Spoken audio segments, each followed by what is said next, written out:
also think about different nuances that happen. I live in an area where there's a lot of road construction, especially at night. So you're going to come across different traffic patterns at night, additional cones. Sometimes there's a significantly reduced lanes. A 4-lane road becomes a 1-lane road.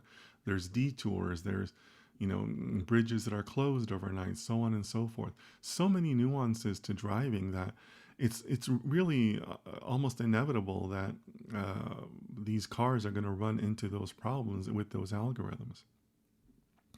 Unfortunately, a lot of those errors are going to come with bodily harm or in some cases death, and that's something that I think we'd all like to avoid.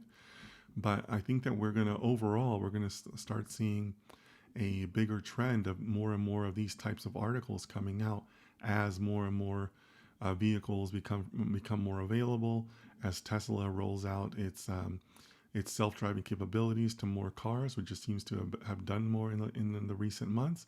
It's no question that we're going to be seeing these types of articles in the future.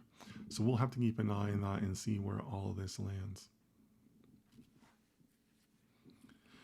For the second article that caught my eye this week was around Major League Baseball here in the United States.